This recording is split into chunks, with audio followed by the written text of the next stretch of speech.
The following audio recording has been designed for learning purposes only. Do not share, distribute, or provide any type of copies, or this audio lesson will not be made available to you. Good luck with today's lesson. All right, so on Tuesday you received a copy of our first in-class assignment. If you didn't get it, you want to make sure you have a copy of it. And then when we left, I asked you to spend a little bit of time when you're completing your reading assignment to think about and take some notes about the strategic human resources management process, because it's a little bit of a complex topic and we're going to dig into it today and on Tuesday so that we can have a good working knowledge of how we use strategic HR management to help employees remain engaged in the organization. Before I get started, just want to remind you of our event a week from today. It's 6 to 8:30 over in K Building. So I just wanted to remind you, if you haven't registered yet, registration is a requirement, but it's a good idea. So I just wanted to put that out there. And how are y'all doing? Doing all right? Happy Thursday? Is anyone doing anything fun this weekend?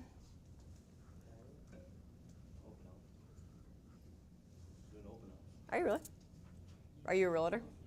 Cool. Good luck. Hope you sell. Hope you get an offer. Nobody else is doing anything fun this weekend? Studying? I don't know if that qualifies as fun. You going to Indy? What for? My sister lives there. Nice. I've heard that's a great town. Have you been there before? Yeah, I've heard it's a great town. I've never been there. Yes. What are you doing? Aw, happy birthday. Where are you going? Oh, nice. Have fun. Yeah, be careful. I have to say that. I mean, you know, it automatically happens. Anybody else? Anything fun? Happy birthday. I will raise a glass for you this weekend. Do that every weekend, though, so, you know. Hey, I'm a college professor. It's how I get through the semester. Not as much as I used to, though. What am I doing this weekend? You know what? I don't even think I'm doing anything all that exciting this weekend. Quite frankly, I cannot wait until tomorrow night. And it's really sad. I don't like to wish my life away, but I'm pretty excited for tomorrow to be Friday. And at about 6 o'clock, I'll have some nice comfortable sweats on and probably a glass of wine or a gin and tonic. And we'll probably figure out a movie to watch. I might have to get like a trial subscription to Netflix. Tom is a huge Bruce Springsteen fan, and he wants to see that Bruce Springsteen on Broadway show. We watched something last night. I don't know if you guys like to stream documentaries or anything. Has anyone ever heard of the Fyre Festival with Billy McFarland? The Fyre Festival was supposed to be a music festival like Coachella. And it was in the Bahamas. It was on an island called Exuma in the Bahamas. And it was supposed to be this super high-end, luxurious music festival. And it was this guy, Billy McFarland, and Ja Rule, who were putting it together. And it was a huge scam. And they made 2 documentaries about it. One of them came out on Hulu this week. And we have Hulu. And so I was reading articles about it in the Wall Street Journal, because the dude is like a total scam artist, this Billy McFarland dude. He is just a total scam artist, in my opinion. And so we watched it. It was fascinating. And it talks about, or it really shows the power of social media, because all the hype that surrounded this literally was due to people who were social media influencers. So, you know, out on platforms like Instagram and Twitter, just completely promoting this thing, and people were paying like $250,000 to go to this event. Like, they were selling everything they owned, and it was insane. So it was crazy. Yeah. So if you look it up, just look it up. It's the Fyre Festival. If you have Hulu, it's right. It's on Hulu right now. I think they're releasing a second documentary on Netflix as well. It's an interesting watch. So it's kind of crazy. So. And yeah, I don't think my weekend's gonna be anything exciting. Do you say you like wine? I like wine. Have you ever been to Cooper's Hawk? The The winery? one in at Partridge Creek? No, but there is a Cooper's Hawk in Ontario, the vineyard, and that's actually my husband's cousin that owns it. I Yeah. work there, so You work at Cooper's Hawk? Very cool. You would recommend it? I live. take a trip over there. We'll have to make a trip over there. I've seen it. It's not the same owner of the vineyard, is it? I didn't think so. This one is the 34th location in the States. That's what I thought. It's the first one in Michigan. Okay, very cool. Yeah, I've never seen it in another location. Very good. I will have to make a trip over there soon. Yeah. You'll be there. It's funny. I don't see my students when I'm out and about because I don't live around here, so it's kind of interesting. I would do that. Okay, let me get into our topic for today. Okay, so let's talk a little bit about what strategic HR management is. We want to, and this is big picture stuff. Okay, so we're gonna review the concept of strategy, which if you've had Management 1010, it's something that you have studied in Management 1010. And if you haven't, we'll go over a quick primer for it. The reason why we discuss this in a human resources management class is because when the organization decides that they're going to do something in the future, big picture, it's strategy. And a company decides to make a strategic move, take on a new strategy, because they want to be successful in the long run. And that has an enormous impact on us as line managers with our employees, because really what it does is it kind of changes things in the company, and there's a lot of impact from that. I think we're good. Sure. And so we want to make sure that we understand this as line managers, because we're going to have a lot to do with it from an HR perspective. Okay. So I want to just review a couple of things. If you've had Management 1010 already, this probably will sound somewhat familiar to you. But when we study planning in Management 1010, the company sets goals, and then we put plans into place so that we can achieve our goals. Okay. In my 1010 classes, I talk about this a lot when we talk about strategy, and I'm going to use an example that if you had my 1010, you probably remember me talking about, which was General Motors and the fact that they want to develop 20 electric vehicles by the year 2023. So that's really just in 4 years, and they want to have 20 electric vehicle models. It's actually a pretty bold strategy. They feel that the future of their organization rests on their ability to build vehicles that have alternate fuel technology, right? So they're gonna put their future in electric. That's strategy. Mary Barra got up and said, hey, this is our future, this is what we're gonna do. It was a big announcement, a lot of fanfare. That's an example of a strategy, right? The bold move.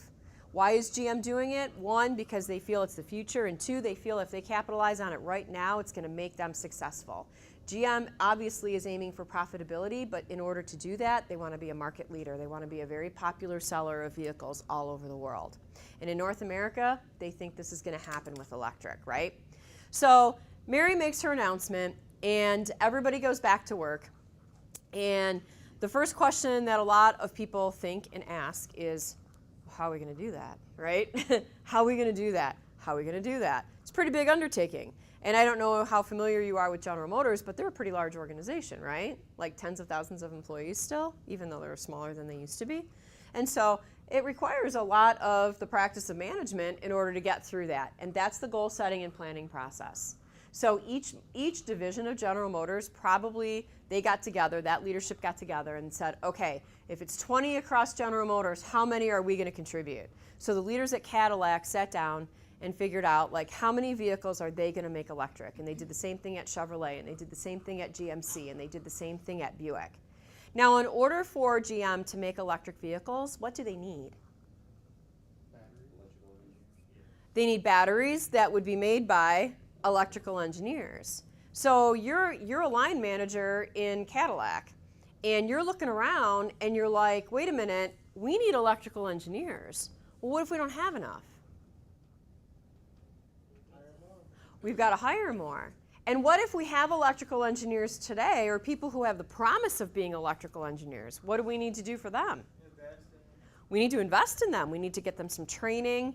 We also need to set up performance feedback and rewards that are based on their performance of being able to design vehicles that have electric technology to them, right? That might sound like common sense, but folks, it's an enormous change in their organization. And so they have to roll with these things. That's what we're talking about with this goal setting and planning process. They're not going to snap their fingers and have 20 vehicles.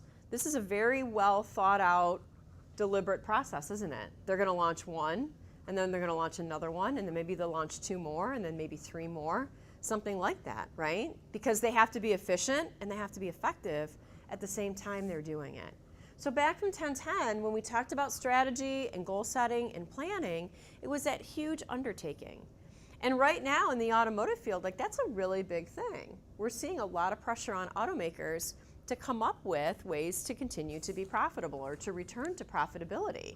And you can only cut so many heads. You got to start making products that people want to buy at a certain point. So that's goal setting and the planning process. And the reason why I have what looks like an org chart up here is because, right, that starts from a lot of times the top. Mary Barra got up, made an announcement, and then it kind of filtered through the organization. If I work in Cadillac right now, and let's say I'm a mechanical engineer, right? Might I want to brush off my resume? Might I want to maybe go to school? Might I want to get some training? Might I have some decisions to make in terms of, do I have any electrical engineering skills? Do I want to be a part of this? Clearly the company would still need mechanical engineers, but I mean, they clearly need more electrical engineers because of that focus, okay? That trickles through the entire organization so that we can take action to meet those goals. Because what happens if 2023 comes along and we're General Motors and we don't have 20 electric vehicles? What happens?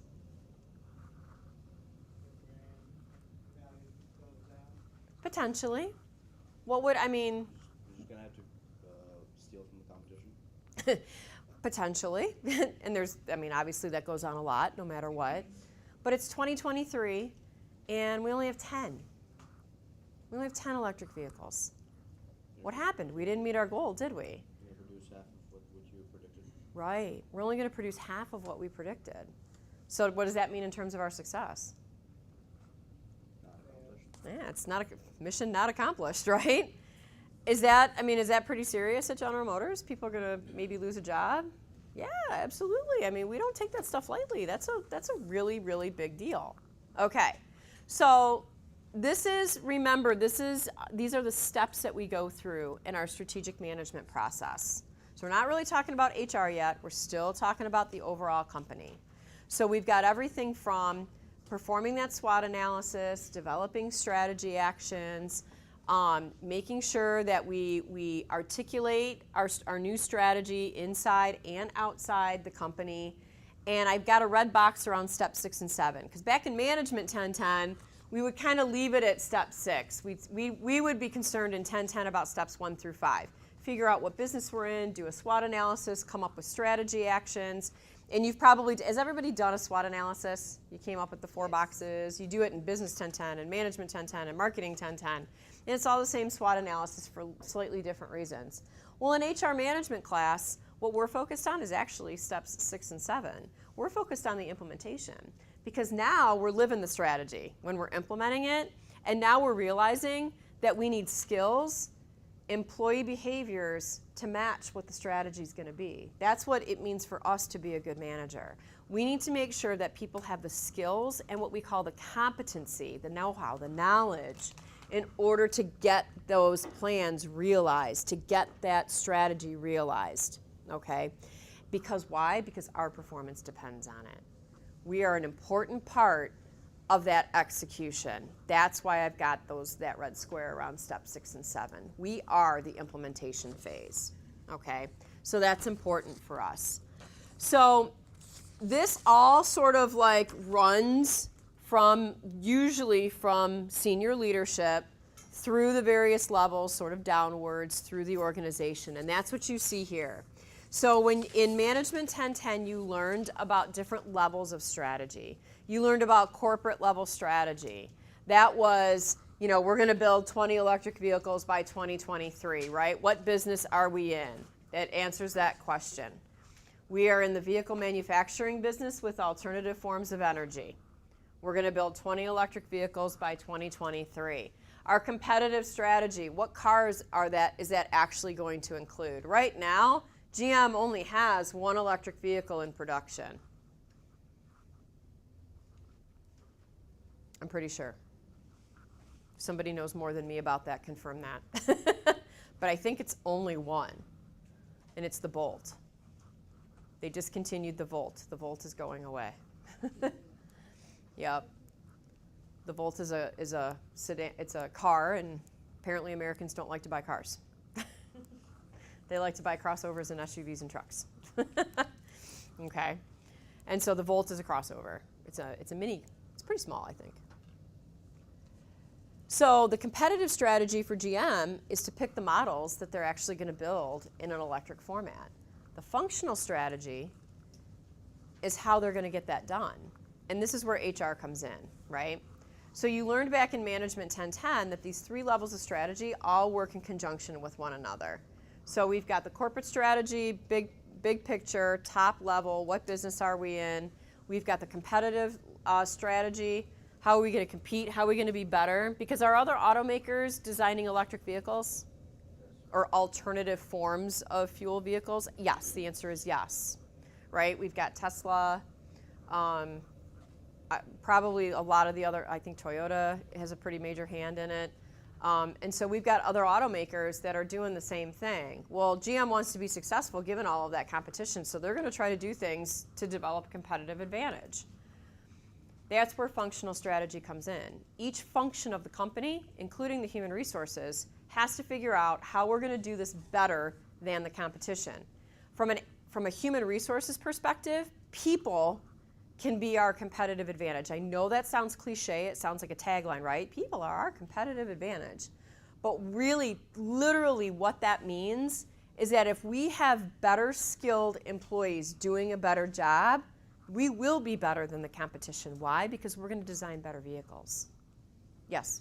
So, VW is supposed to make electric cars cheaper than the Tesla. Volkswagen, do you say VW or BMW? Well, VW, Volkswagen. Volkswagen. Okay, so Volkswagen, and they're partnering with Ford, Yes. from what I understand. But I don't know if that's electric or autonomous. I haven't been keeping up with that.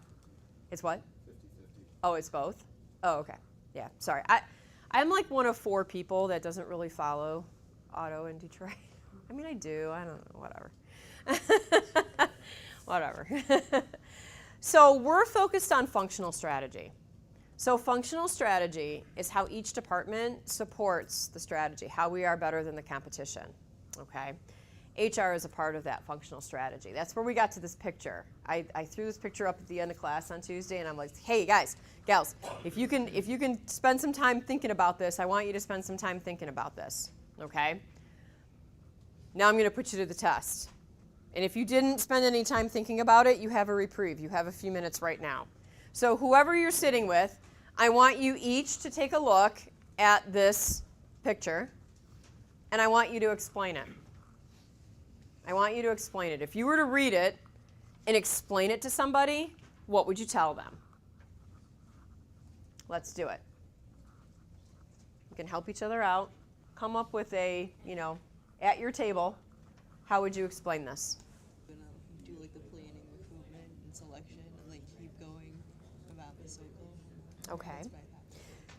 So the arrows kind of go up, like from the top down. I actually kind of read it differently. I kind of read it from the bottom to the top. I feel like the middle is like actually like like when you the consumer data, you're looking at all this stuff that will help you for the third step when you implement actually do. Okay. Okay. The middle box is like all that like when you get a plant and you set up all the stations. Okay. Yeah. Okay. Okay. Does it say behaviors required? So somebody else has to work twice as hard, if not 3 times harder, if you don't have the skills that you need to perform. So that's why they have to make sure everybody has either advanced training or equal training to what they need to meet the strategic plan and the company's needs. Yep.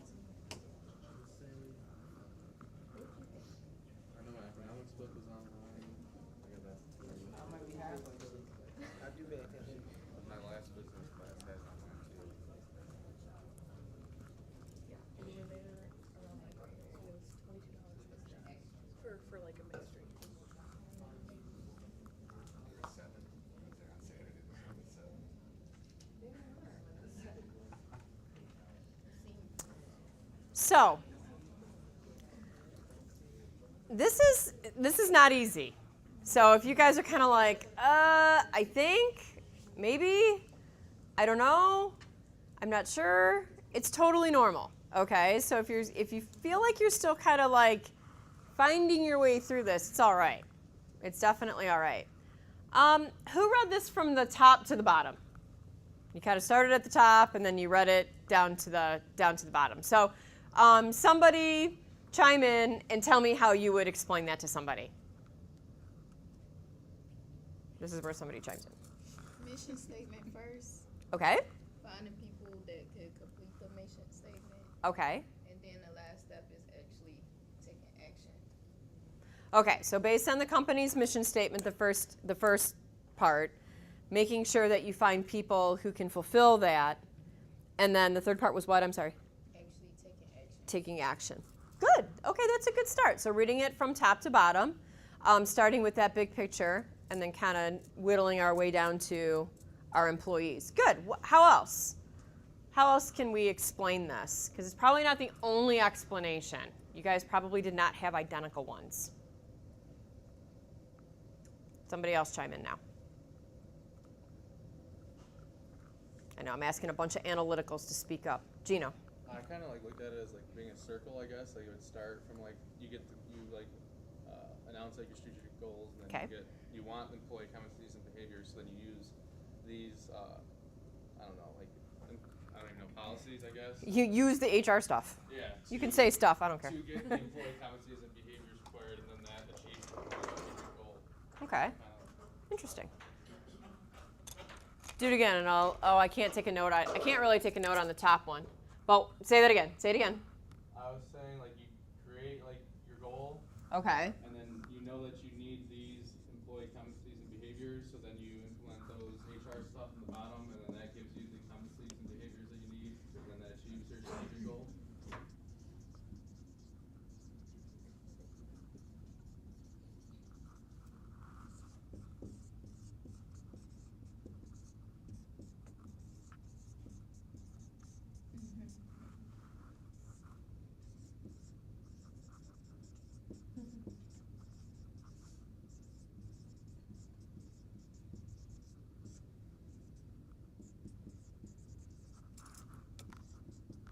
Is that okay?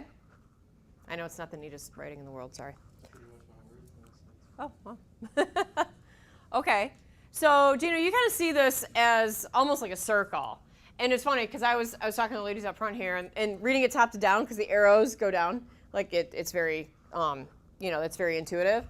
And I was like, I actually kind of read it from bottom to top. So it's interesting that you said that, like it's a circle, right? Because it actually kind of goes back up. What else? That was very good. What else? What else did somebody take from this? Yes. I read it from top to bottom, and that first one would be the strategic goals. Okay. And the bottom one is employee competencies, like what you have in hand, what you have in house. This one or this one? The second one. Okay. So what you have in house and what you need to do to train people, to resource them. Okay. And the third one would be the changes that you make in the company, like legal changes, plan and recruit other people, training, like labor relations, everything else. Okay. Adapt, circle, the first one, I think. Okay. Right. So that we can go back up and meet our goals. This part again, I'm sorry. Explain this. So those are like the changes and adapt. Okay.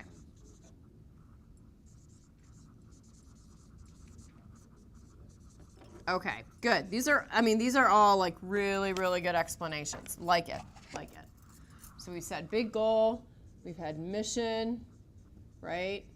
What you need from your employees. I want to focus on this circle for a minute because this is our class. This is us. This is Management 1155 right here, okay? This is the result of HR management.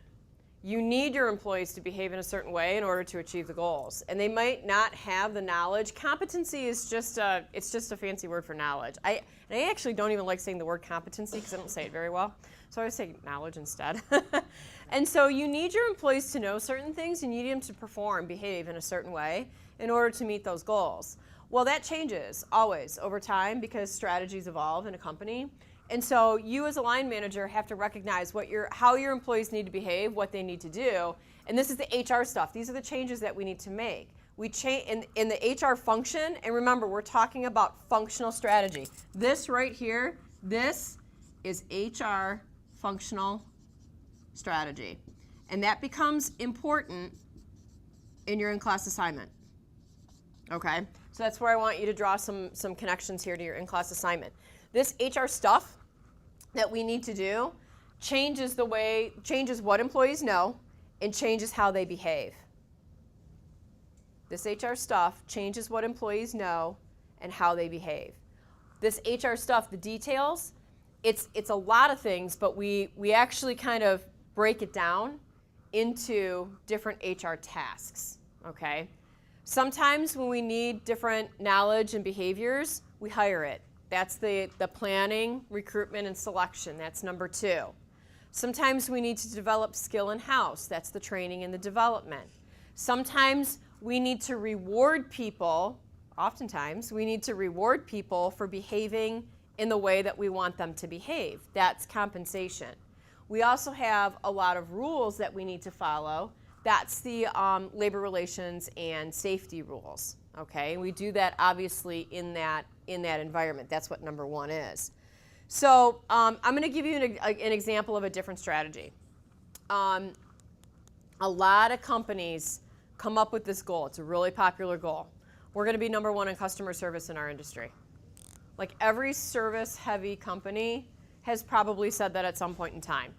Let's just take the airlines, for example, because they have a lot of opportunity to improve their customer service. If you fly, you know this.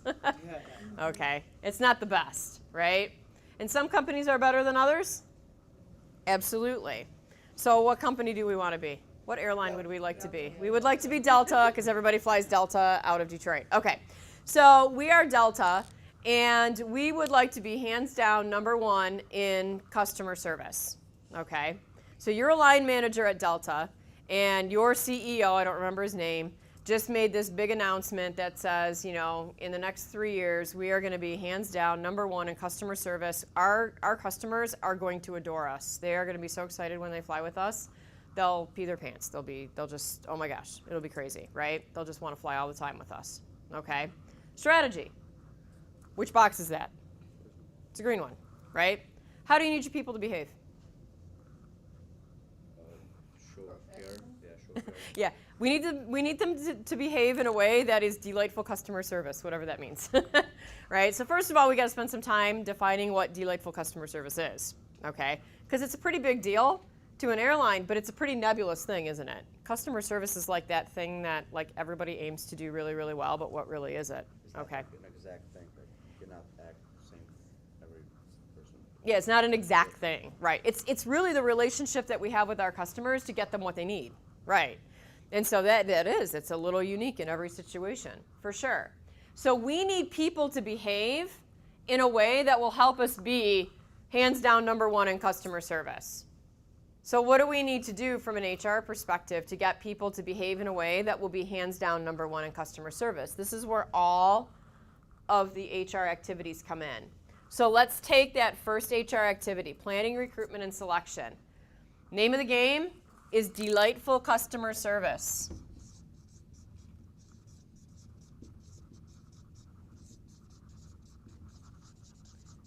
How can we use recruitment and selection policies? Recruitment, getting candidates. Selection, selecting employees, people to come work for us as employees. Okay, that's what recruitment and selection means. How can we use recruitment and selection practices that will help us get to delightful customer service?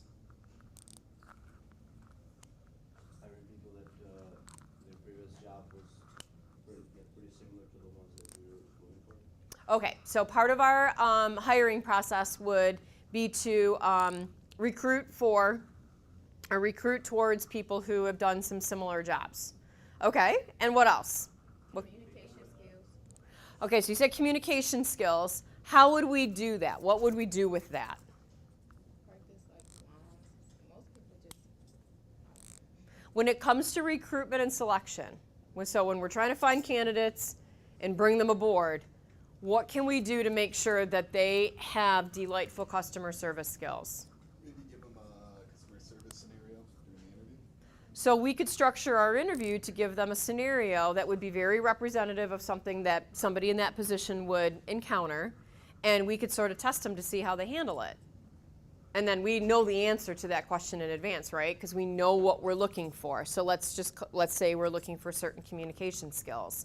And one of the skills we would be looking for is empathy. Empathy is the ability to walk in somebody else's shoes and to be able to feel what they're feeling, experience what they're experiencing. And so we could put together, as a part of our interview meetings with our candidates, something that gives them a scenario, and we're going to observe their reaction, their behavior, their communication, to see if they can show empathy. Sound good? Okay. Yes, Robert. And so this is cognitive test that I took a while ago, and it lets you know if you don't like conflict and stuff like that. I forgot the name of the test. I'll find out for you. Okay. But it lets you know what the person, who they are, you know, and if they don't like to be in a situation they can't handle. Okay. Employers do use that. So we could use some sort of an assessment to determine characteristics of personality, much like we did on Tuesday, to measure if somebody is maybe okay with conflict or maybe averse to conflict. Because is somebody who works in customer service at Delta Airlines likely to experience conflict? Sure. Sure, they would. Wouldn't be a cognitive test. It would probably be some sort of, I'm going to call it personality style communication test. Okay. Okay. So very good. Okay, so we could use, so what we're going to do is we're going to gear our HR practices towards hiring people that can demonstrate delightful customer service. Good. How would we use training and development? So same thing. How would we use training and development to help our employees behave in a way that's going to result in delightful customer service? Terrence, go ahead. You set a standard and you show your work with your employees exactly what you want them to do. Okay. What type of service you want them to give. And that's why you get them like, you can give them like a presentation, you can actually do OJT, on-job training, things of that nature. Great. So Terrence says, basically, we're going to define what delightful customer service means in every position that includes customer service. We're going to set a standard. So we're going to tell employees, this is what we expect. This is what delightful customer service means. This is how we expect you to behave. And we'll give everybody the benefit of the doubt in one shot, and we'll conduct customer service training so that everybody has an opportunity to be taught what that means at Delta Airlines. And so it could be on the job, it could be in a classroom, it could be web-based, it could be scenarios, like whatever it is, right? Very good. Terrence, you're spot on. So we would give everybody, our current employees and new hires that we bring in, we're going to set the bar in training and development. Now, let me move on. This says compensation and total rewards, because that's part of what the HR department does. They set pay rates, they determine what benefits are, they determine what perks employees get. So how can we use pay and benefits and perks to help us with employee behaviors necessary to result in delightful customer service? How can we use pay to help produce the behaviors that we need that result in delightful customer service? You can give rewards. Let's say, for example, for the feedback customer gives for a customer service representative. Okay. Say, yeah, I had a great experience. She helped me through the whole process. Okay. And every time someone mentions her name, they get points. Okay. Which leads them to the reward. There's a billion ways that we can set up a reward system, but I think the point is that we want to directly reward employees who display the behaviors that equal delightful customer service. Because we can compare their performance to a standard, right? And that can look a lot of different ways. It can be points and rewards and bonuses and promotions and, perks and discounts and free tickets and whatever it is, right? I mean, it literally can run the gamut, and we'll talk about that later on in the semester. So see how we can use HR stuff to help us change or update or help our employees evolve with the company? Is that making a little bit of sense? Okay, because this is actually a big thing, because I'm going to make you do this in your in-class assignment, and it's not easy. Not easy, because you have to start at the beginning. You have to come up with the strategic goal, and then you have to come up with what's going to be necessary. Okay. So this is actually kind of a big deal. Now, why would I make line managers, potential line managers in an HR class, why would I make you guys pay attention to this? Because remember, you are included in step 6 and 7. This is where your job becomes critical, because as managers, first line managers, middle managers, even upper managers, you are all required to implement the strategy correctly. And you're going to work with your HR department so that employees have the knowledge and display the behaviors that we're looking for in the standard that we set that'll help us get to our company goals. I can't tell you how important you guys are in that formula. Okay, the HR department doesn't do it, and your employees need guidance. And so that's where you come in. That's your value. Okay, so that's what strategic HR management is. It's a process of helping us determine, I'm going to go back to my slide here. Strategic HR management is a process of helping us determine what employee knowledge and behaviors are necessary in order for us to reach the company goals, and we use HR practices in order to do that. So everything we do from the HR standpoint, HR functional strategy, because remember that circle is HR functional strategy, that is what helps us get to the employee knowledge and behaviors we need in order to meet the goals, realize the mission of the organization. I know it's like big picture to small picture all in one, okay? So those policies become important. The practices and policies become important. And in a lot of companies, the human resources department really takes the lead at developing a lot of that. But they ask us line managers for our opinions and our input a lot, because we're the ones that use those procedures. So when we hire somebody new for our department, we're the ones going through the hiring process, but it's based on what the HR department has advised us to do. Okay, so we don't hire completely on our own. We don't go rogue and use our own process. We hire according to the policies and the processes that the HR department put out. Okay, so we have a couple of ways that we can do this, and we have 3 tools that are mentioned in your chapter. One is a strategy map. So taking our example of delightful customer service, we could actually draw a strategy map. It's a visual tool that helps us realize what we need to do in order to get to that blue box of employee behaviors. So when we talked about all the HR stuff that we would need to do, the strategy map helps us kind of keep track of how that's changing. So at General Motors right now, they're probably going through a lot of these changes in their HR area because they're trying to hire employees with different skill sets. That means they've got to put together new job descriptions. They've got to recruit potentially qualified electrical engineers from either other organizations or from the top electrical engineering programs in the nation, because they want the best of the best, right? And so they're putting that all together right now, and they're trying to determine what is it that these electrical engineers need to know. They're probably past that, I would hope, because it's only 4 years away.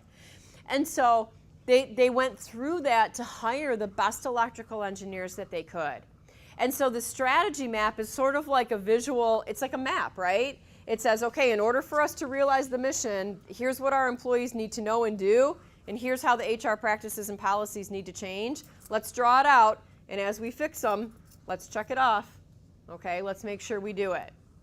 The scorecard and the dashboard are related. The scorecard and the dashboard are visual representations of our progress.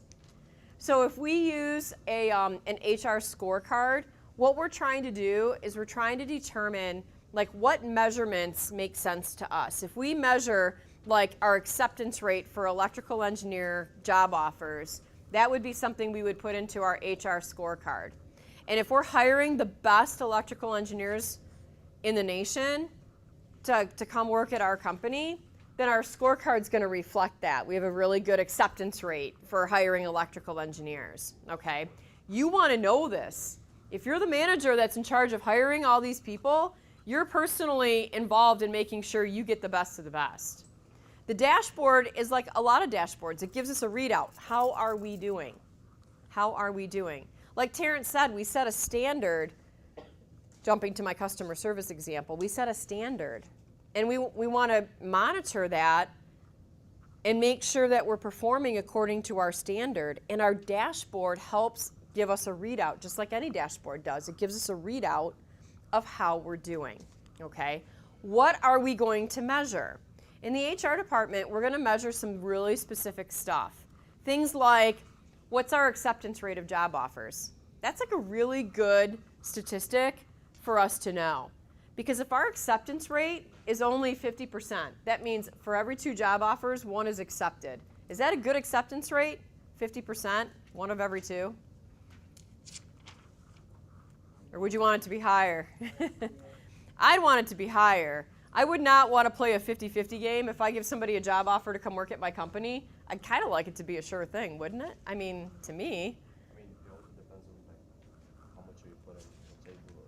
Yeah, it depends on what, yeah, but those are problems maybe you want to look at and address, right? If your acceptance rate is only 50-50, you got to ask yourself why. And if you ask yourself why, and it's because your pay rates are not competitive, then you got to fix that, right? Or if you have a bad reputation, you got to fix that because you need your acceptance rates to be higher. And so what we would do is we would look at HR type data to help us with that. We can compare our results versus the results of our competitors. And there's ways that you can get your hands on that data, and that's just called benchmarking, right? You compare what you do to other companies in your field, or maybe even other companies that aren't in your industry but maybe hire similar positions. A good example of that would be technology. A lot of firms struggle to find technology help, and they try to figure out how the best technology firms hire the best people, and then they try to emulate that. That's called benchmarking. Okay. So when we use these, when we come up with these metrics, we have them on our dashboard, and we pay attention to what that data is. And those are what we call strategy-based metrics. So we can take a look at a lot of different types of data in our workforce. What's our termination rate? What percentage of our workforce quits every year? What percentage of our workforce gets fired every year? How long does our average employee work for us? What's their average engagement score? We can measure things like employee engagement, by the way. It's not impossible. That tells us a lot of things about how we're doing to capture the best talent, to attract the best talent, bad word, to attract the best talent and to retain them. And organizations are in battles for top talent today. It's a big deal. Back in 2009, when the unemployment rate was high, maybe there were a lot of organizations that didn't feel that they had to hire the best of the best, but that's not the case at all anymore. Any company that doesn't feel that that's a problem, I'd be scared. I'd be scared. Everybody struggles with that, okay? What do? We take that data and we use it to help us develop better policies and practices. So the circle in the picture, we take all of this data and we use it to help us measure the effectiveness of our policies and practices. So let's say we find out that our hiring policies, our hiring practices just aren't very good, and a lot of candidates that we make offers to don't accept jobs with us. Okay, that's a problem, we gotta fix it. Or they accept the offer, but they don't stay past 18 months. Ooh, wait, that's a problem, we gotta fix it. It sounds like a lot of data, but it's not hard to collect all of this data today. It's really not. So we would collect all of this and be scientific about building these HR policies and practices. Why? Because if we do it really, really well, it becomes what we call a high-performance work system. A high-performance work system is an HR policy, practice, or procedure that works extremely well. competitors want to copy it. Non-competitors want to copy it. Because we're doing something really well. Remember, functional strategy, HR functional strategy. We're using HR policies and practices to do something really well to meet strategic goals. One of the competitors of Delta Airlines does this really well, and it's Southwest Airlines. Has anyone ever flown Southwest? I used to use them. You used to fly Southwest a lot? Yeah, depending on where you fly Southwest, like if you're flying out to the south or the west, chances are you can get a pretty convenient Southwest flight. And they have a lot of high performance work systems from an HR perspective. They hire good fits. They train employees really well. They're known for really superior customer service. I think even better than Delta. We could look it up, but I think even better than Delta. And they pay employees very competitive rates. They don't have very high turnover. Why is that beneficial? Because it helps them achieve their strategies. And when a company achieves its strategy, thumbs up, good profitability, good things, happy shareholders, happy employees, happy customers, rainbows, butterflies, right? Gotta do that. If it was only that easy to get to rainbows and butterflies, right? Then it would be amazing in life. Okay, but it's not easy. In order to have all of this, you've got to produce things in your company that result in your employees being engaged. Employee engagement, officially, is the feeling that employees are into their jobs. They love it. They get it. They work hard. They go above and beyond. They don't mind. They know what they do is important. People tell them what they do is important. They know how they fit in. They know what their effort does to contribute to the success of the company. The problem is, as we've stated before, only about 1/3 of employees are actually engaged in their jobs. So 1/3 of employees are engaged in their jobs. The other 2/3 are either not engaged, which means they're mailing it in, or disengaged, which means they're making everybody else's lives miserable. This is actually a really important concept when it comes to that circle, because the policies and practices in that circle, what you want it to amount to is you want it to amount to engaged employees. Because when employees are engaged, they've got the knowledge and the skill to behave the way that they need to behave to reach the company strategy. But only 1/3 of our employees are in a spot to do that right now. So if we go back here to this, if only 1/3 of our employees are engaged, what's the chances we're going to be able to realize our company's strategic goals? Yeah, 1/3. if we were to like literally interpret the math, right? Well, luckily for us, it's probably not such a linear path. For whatever reason, our 1/3 of our employees do some amazing things, and we can still reach strategic goals with only a 1/3 engaged workforce, miraculously. But it's a painful process. And over time, even those 1/3 engaged employees, they're going to lose their steam. They're going to lose their engagement. They're going to wear out. Why? Well, because people are going to get sick of working with people who either mail it in or actively make everybody else's lives miserable. And that's not okay. So all those HR policies and practices have to drive engagement, because engagement drives productivity. Engagement is what gets employees to that blue square. You need engaged employees. How do you do that? All of those policies and practices and your relationship with them.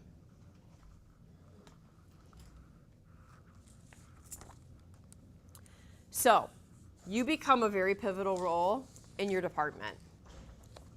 Your group is successful, your team is successful, your department is successful, your division would be successful because of your efforts.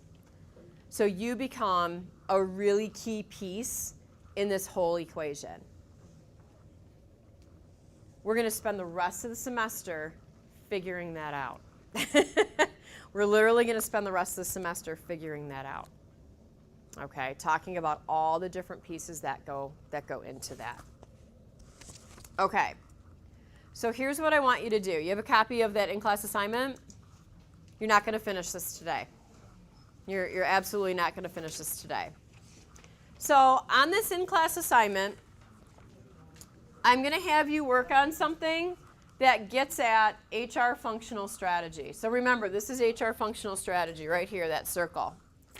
So one of the things that we have to do, if we go back to our strategic management process, and you guys might get a good start on this today, but I really don't think we're going to get that far. If you recall from the 7 steps in the strategic management process, we need to define what our current business is and then perform an internal and external, what they call audit, which is a SWOT analysis. That's step 2. And then out of the SWOT analysis, you formulate a new direction or a new strategy, and then you translate that strategy into goals, okay? When you translate that strategy into goals, you end up with some HR functional goals as well. And that's what we're going to focus on in this assignment. So you are part of the strategic management group for the college. Everybody's familiar with the organization that they attend as a student. So you are now part of the strategic management team for Macomb Community College. And your assignment is to actually develop the outline of a strategic plan for the college. So you get to make some decisions. So you need to have the vision and mission, because that's step 1, defining our current business. And then you need to develop strategic goals, corporate strategies, and HR-related functional strategies. So you have to understand the mission and the vision, so you have that here in that first box. So you need to review that and discuss it with the people that you are sitting with. And next is our internal and external analysis. Unfortunately, the SWOT is on 2 different, no, on your copy it's on the same page. But you can see that SWOT, right? And in a lot of classes, you build that SWOT, but I gave it to you here. So you need to talk about that SWOT. Remember, it's what you do with what's in the 4 boxes. That's how you develop strategy, okay? You use what's in the 4 boxes and your mission and your vision to develop your strategy for your company. So I want you to spend a few minutes talking about the mission, vision, talking about that SWOT analysis. And if you can brainstorm, don't worry about what's written on your in-class assignment yet. Your goal right now in the next 15 minutes or so is to just talk about this and to come up with a couple of strategy ideas. That's all you have to do right now. Let's give it a whirl. And if you're working in groups of 2, like you guys will want to form a group of 4. I think this is way easier with 4 people than with 2. Hey fellas, if you want to join up with another group, I know everybody else is probably sitting at a table of 3 or 4. I'm okay if you do. This is really hard as a group of 2. So I would, even if you just want to sit and talk with some others, I think it might help you. Yeah, it's really hard with 2 people. Good luck with today's lesson.